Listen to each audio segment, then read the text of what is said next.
What's that smell?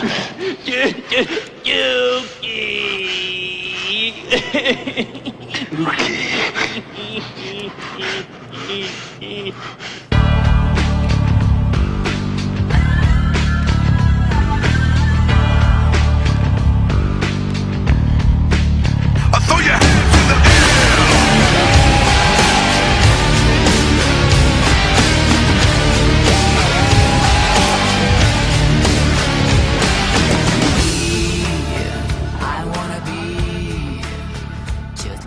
Man, Tony Atlas is weird. I think that's an understatement right there. I know we said before on the last podcast we discussed the first episode how I said he may be mentally challenged. Yeah.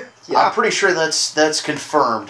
He makes no sense at all, to the point where we had to put subtitles on, and it said in parentheses, inaudible. Well, he was in the kitchen talking to Roddy Piper, and he started rambling on about how, man, I wonder how that guy was that invented the internet. Yeah. And you know what? I think I should have been a lawyer. He goes into these big tirades, and it eventually just becomes... Well, I think he wants to sound deep and intelligent and start conversations with people. Here's my opinion about what's going to happen on the show. Somebody's going to snap on Tony Atlas. Well, it's already happened with Hacksaw, where, he kind of got bent out of shape with him. Yeah, I think a lot of people were expecting them to get along just because they were in the same business for so long. But that doesn't mean you have to like them. No, not at all, because just because you're in the same business doesn't mean you're going to get along, because they all have different personalities. Roddy Piper's kind of a loner. He always has been. Yeah. Pat Patterson's an older gentleman. So is Hillbilly Jim.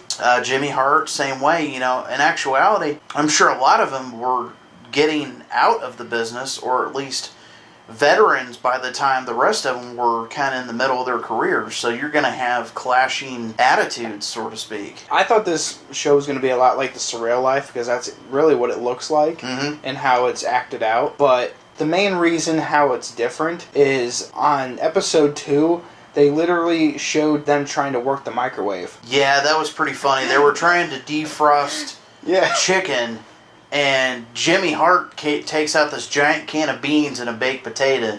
He's like, well, I got my beans and my baked potato, I'm good to go. Yeah, you're not going to see that on Jersey Shore. No. The age difference is way off. The first episode, Roddy Piper couldn't figure out how to use the blender. It had a little button on top of the blender that you press down. He kind of looked at it for about 10-15 minutes, and then I believe it was it Hillbilly or was it Hacksaw that came in there and pressed the top of the blender and figured it out? I think it was Hacksaw. Oh no, maybe Hillbilly. I think it might have. I'm not sure. I'm getting them confused. Yeah, because they're both bearded guys. Both bearded. Yeah. Yeah, this episode was kind of slow. They went and played polo on golf carts. Yeah. That's really the only action we saw in this, besides Howard Finkel trying to get in. Yeah, they went to a Zumba class. That was interesting. Let's discuss how they all looked. Howard looked like a beached whale, flubbering around in the water. Jimmy Hart was doing pretty good. Mm-hmm. Pat Patterson and Mean Gene were just kind of like, we're going to go sit down now. But the funniest one of all, which you commented on, was the motions of Howard Finkel. I feel so bad for him because he's such a nice guy, but he's got a huge stomach. And beginning of the episode, he was just balancing his water bottle on his stomach, laying on the couch. I'm like, is that how we're all going to end up? I certainly hope not. Daddy.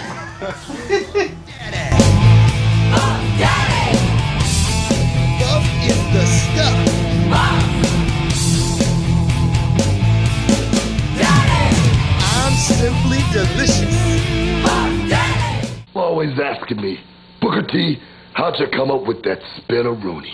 Booker, baby, time for your favorite, Chef Boyardee beefaroni. Chef Boyardee beefaroni out of sight. Stop that spin-a-rooney mess and get in this kitchen.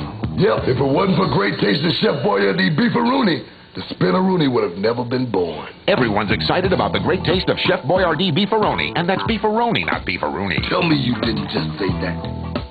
Get ready to wrestle! It's new WCW Electronic Thumb Wrestling. Let's get ready to... It talks while you do battle. Fight your opponent and pin him for the 3 count. 1, 2, 3! Your thumb's going down. WCW Electronic Thumb Wrestling. Each sold separately. Batteries not included.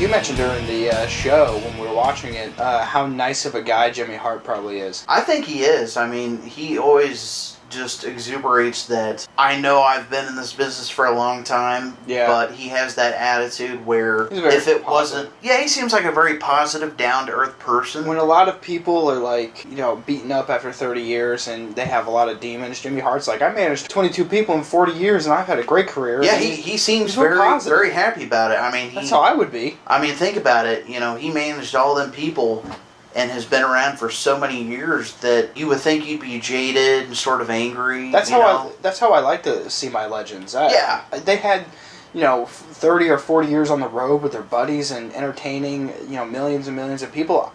That's a privileged life. Oh yeah, that's what me and you dream about. Oh, absolutely. And he just, you know, he eats it right up, and he has a fun life. Oh yeah, he has a sense of humor. Yeah, he pretty much looks the same as he did. Yep. I mean, besides a little bit of losing the hair, but other than that, he still sounds the same, still, you know, walks around the same way. He's probably one of the healthiest people in that Legends House. Yeah, in actuality, we found out recently, when Hulk Hogan signed a contract with him, Jimmy Hart did too. Yeah. He signed a Legends contract, which was excellent. I'm excited about that. Yeah, that's the reason why around this area, we know an indie fed that booked Jimmy Hart, and they recently had to tell their fans that he couldn't make it because he unfortunately just signed a deal with WWE and had to cancel all indie dates. Yeah, I mean, that's kind of unfortunate, but you know, if you think about it, I mean, I don't blame him. Yeah. Would he take the time and effort to drive all the way or fly to wherever this place is in Illinois, as opposed to, I just got a deal to basically come and go as I please? Yeah. You know? I mean, I don't blame the man for what he did. Mania, and I have seen in great strides before.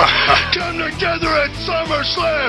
The tanks that we ride in are made of the armor of Hulkamaniacs and warriors of great strengths after we destroy you with an improper burial.